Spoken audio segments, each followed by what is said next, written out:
Good afternoon. Stephanie Squires, Brandeis University. Thank you so much for joining us for our 2017 Skype sessions. Of course, thanks for having us. Really looking forward to hearing about Brandeis and any interesting programs. We spoke a little bit about Southampton High School, the fact that you're from Long Island. Are you familiar with us at all? I am, yeah, Okay. fairly familiar.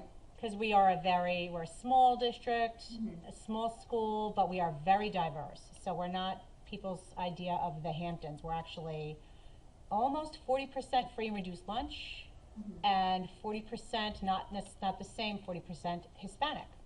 Oh, wow. So the demographics have really changed on Long Island, as you know. Yes, as a And whole. of course, that's our school as well. We also have a planetarium.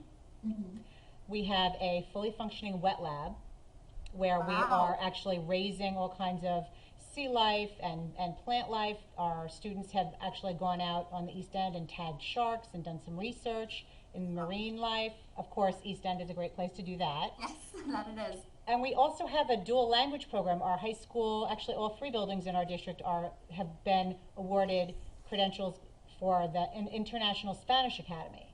So many of our students in that dual language program start Spanish in kindergarten, first grade. They take it all the way through senior year. So those students who follow that kind of path will graduate with about 10 credits in Spanish. So 25% of their day, pretty much throughout their education, is taught in Spanish. So they really are fully biliterate when they graduate. They have an opportunity to not only do AP Spanish language, but they do AP Spanish literature.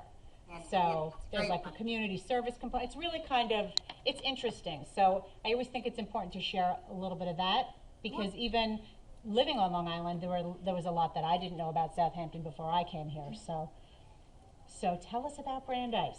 Sure. So Brandeis University, we're located right outside of Boston.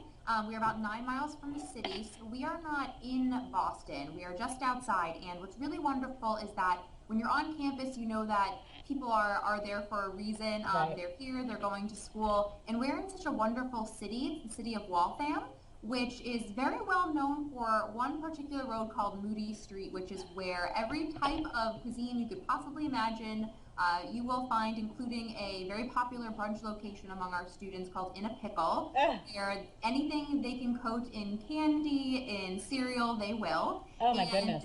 we are a non-sectarian university that was really founded on the ideas of social justice and inclusion.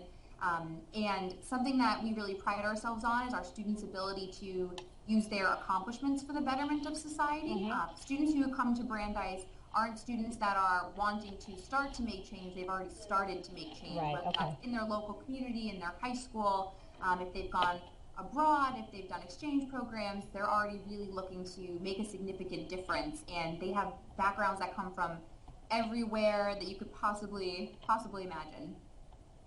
Great. Sounds like a wonderful place to be with that kind of population. It definitely is. So, let's see. What are some of your most popular majors? Sure. So some of our more popular majors, this year we're seeing that neuroscience has had a very large influx this year, which is exciting. It's a wonderful program. Biology. We have a really interesting program that's called HSSP. It stands for Health, Science, Society, and Policy on campus. Students love that. Psychology is one of our larger programs. Economics, our international business school is fairly popular.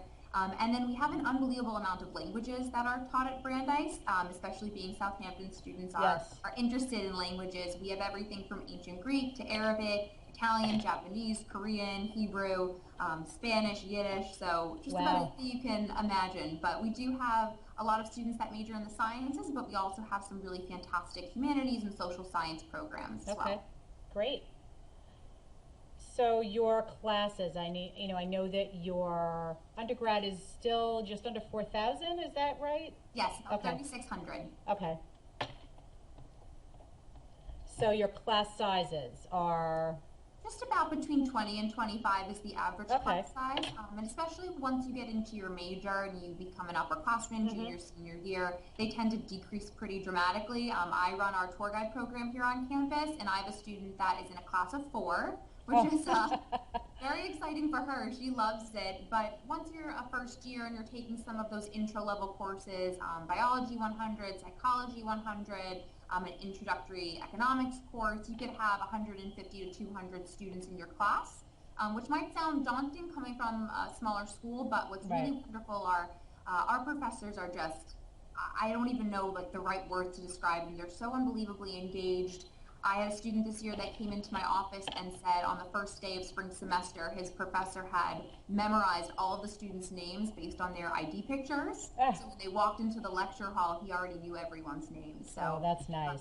Pretty standout faculty to say the least. I mean, and especially for the lecture hall and not the class of 4. Yes, definitely a lot harder for them. So that makes it even more impressive. Mm-hmm. So let's see, what kind of internship opportunities do you have at Brandeis? Sure, we have a ton of different internship opportunities, and the main resource for students who are interested in finding internships will be the Hyatt Career Center, which sounds like exactly what it is. It's a career center, but they really do so much more than just help you with the internships. They'll help you with resume building, cover letters. Something really special is they assist with mock interviews, which I think is unbelievably important nowadays for students to really get that skill of looking people in the eye and being off their smartphones. But we have students that have interned all over the world, of course in the greater Boston area with Google, the FBI, Genzyme, Dunkin' Donuts, Reebok, Raytheon. Students really are going all over the place, and on average, students have 3 internships before they graduate. Oh, great. Is an unbelievably high number. So our Hyatt Career Center has a ton of data about the internship students have done, so that when future students approach them with an interest in an internship that maybe 4 other students have done in previous years, they can report back and say, oh, this might not be the best fit, or this is kind of the work you'll be actually doing. Right. That makes sense. How about study abroad opportunities? Sure. Oh, yeah. Our students, we encourage that students go abroad. I encourage any student, regardless of where they go to college, to definitely go abroad. At Brandeis in particular, we have over 300 programs. We go to just about 64 countries on every continent. So in theory, if you wanted to go to Antarctica, you could do that. If that is what floats your boat as an environmental studies student, absolutely go for it. And students are going abroad for up to 1.5 years. They'll go for a semester, for the summer, for a winter program with a class through a program we have called JBS, which is more or less where you take a course of about 30 students or less with a professor in the spring, and then your entire class and the professor studies abroad together in the summer for anywhere between 4 and 6 weeks. But students are going everywhere to either study, internships. We're finding that the majority of our students like to go to London. I'm not sure if it's because they speak English there, although it is a pretty significant culture shock when they drive on the wrong side of the street to us, and the food is different, and currency. And then, of course, our students love to go to Israel. They really are taking everything on and everything by stride. But continental Europe is a pretty popular place for our students to go abroad. Great. What % of students are from out of state at Brandeis? Sure. So we are only about 20% Massachusetts students, even though we are in the state of Massachusetts. Students are coming from all over the place. Last year we were looking at about 77% of our students were coming from outside of Massachusetts. 69% of those students were from outside of New England. I think the best example of kind of where they're coming from in the United States, at least, is I work with 5 of my student coordinators. One is from Atlanta, Georgia, Kansas City. Lily is from Chicago, Illinois, Portland, Maine. And then Westchester, New York. So they're coming from all over the place, and we're about 20% international students as well. Okay. So it sounds like it's a nice, diverse group.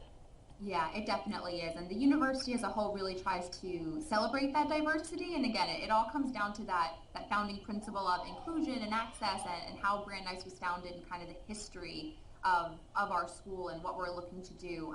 I like to say Brandeis is the type of place where you will learn just as much from other students and their experiences and their backgrounds as you will from the faculty and staff on campus, which is nice.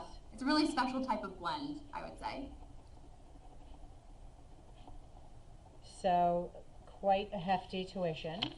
Yes, yes. Right now we're at about $65,000 a year if you're including your tuition, room and board, meal plan, kind of the whole package. Right, cost of attendance. Yeah, exactly. But what's really nice is We aim to meet as much demonstrated need as we possibly can, not only through the financial aid department by looking at the FAFSA, the free application for federal student aid, and the CSS profile, which Brandeis also requires if you're interested in applying for aid, Okay. but we also have merit-based scholarships in our office, and we find that the average scholarship from admissions is about $17,500. Okay. And we have scholarships that are more or less for specific types of students, like for example, a student that's interested in research who has done an unbelievable amount of research. We have a program called the Kubrick Fellowship. We have the Leonard Bernstein Fellowship for students who are musically talented and are in Allstate and NYSSMA and so on and so forth. Right. And then we have our general scholarships where there is no application for any of them. If you apply to Brandeis, you're automatically considered for scholarships. It's all behind the scenes work in our office. It takes many weeks, but we end up offering some pretty wonderful packages to some fantastic students. That's great. What's life like on campus at Brandeis on the weekends? I mean, obviously you're near Boston. Do people empty the campus and hit Boston, or do they stay around?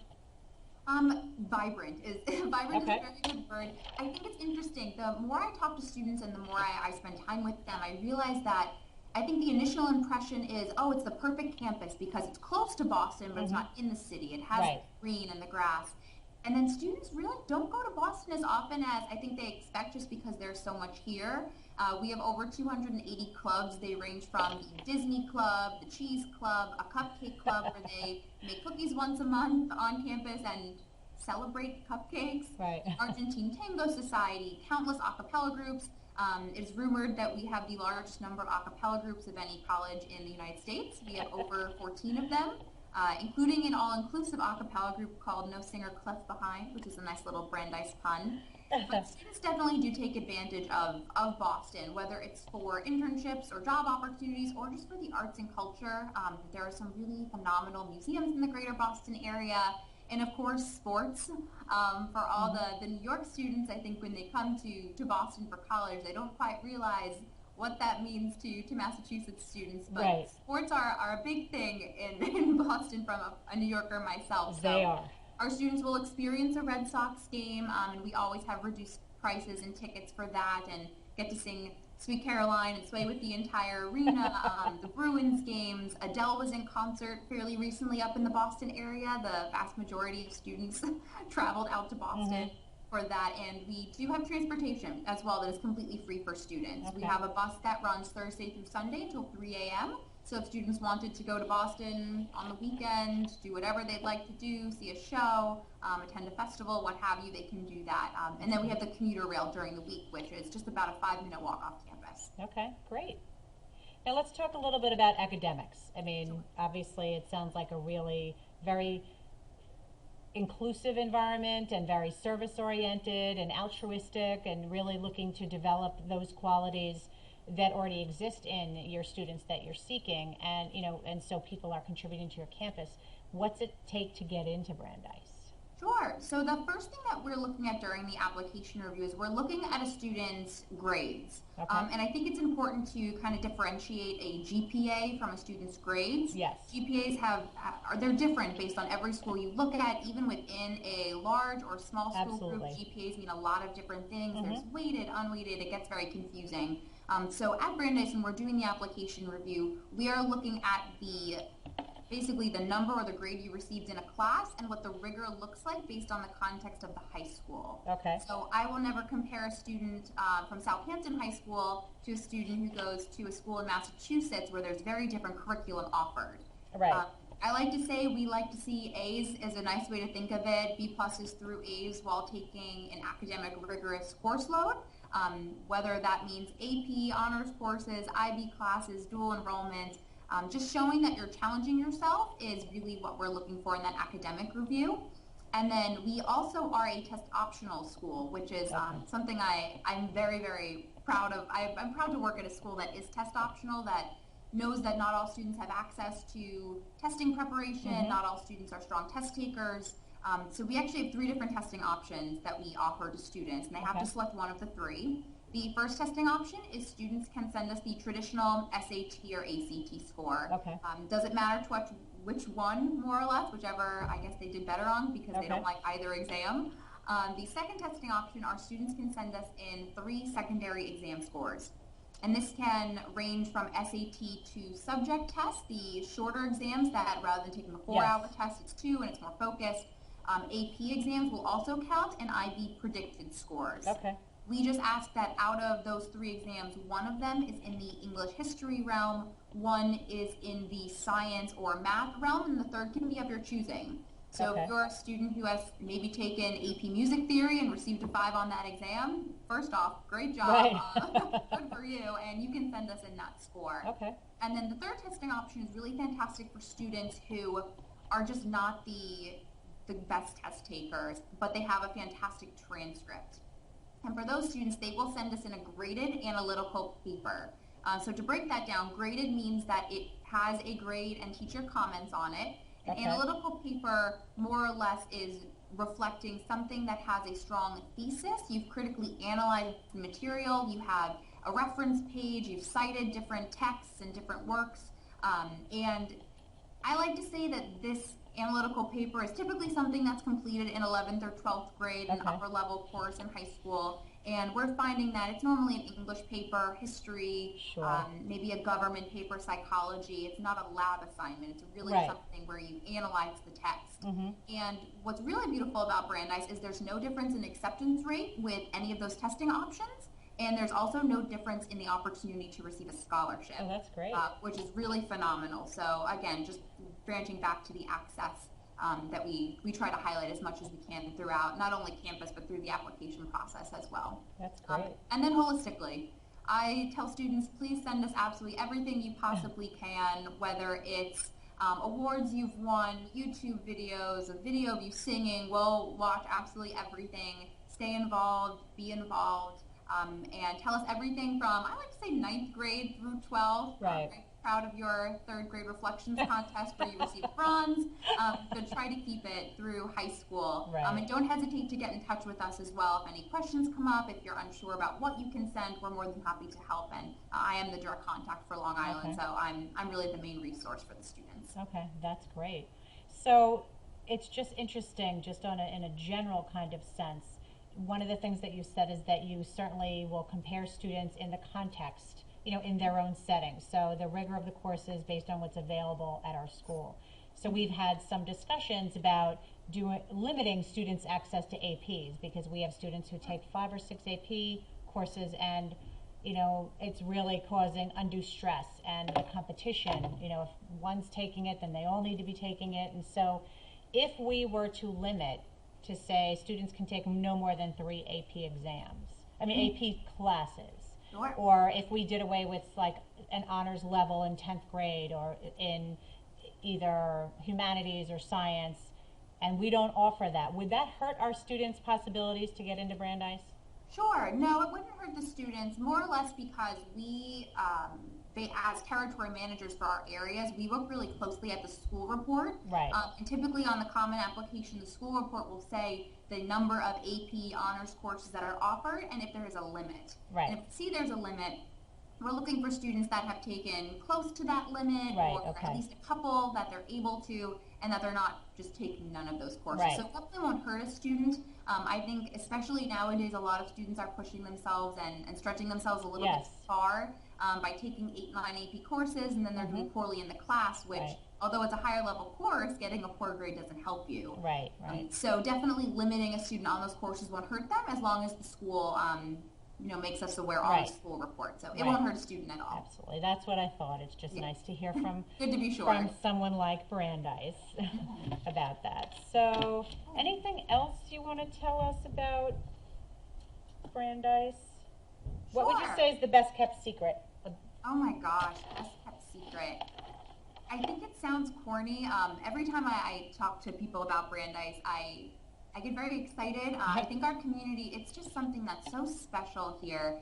And our students are known as Brandeisians, which is adorable in its own right. And we have something on campus called a Brandeis moment. And it's where you realize just how wonderful our campus is. Our students are known for being just particularly kind and particularly engaged and socially aware and active, and really looking to give back in some way to society as a whole. And I like to tell a story that happened just a couple of weeks ago. I had an old story from when I first started here, but this one's far better. So my colleagues and myself were upstairs in our conference room in committee for about 2 weeks.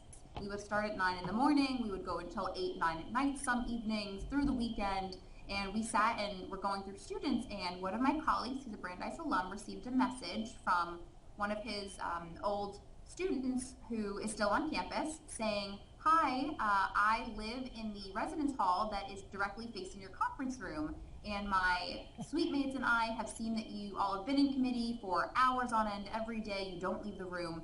We would like to bake you cookies for finding the next class of Brandesians." And that's just how our students are. Right. The community here is so welcoming and inviting, and you're going to learn so much about other people and other cultures and religions. We have 17 major religions that are practiced on campus. Everyone has a place of worship. Everyone has a home. And it's wonderful just to really learn from other students and to grow as a person while you're still on campus.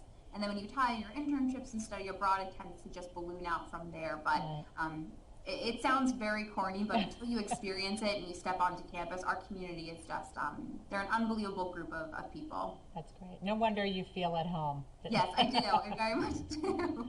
And Like so, across the street here, it's really nice.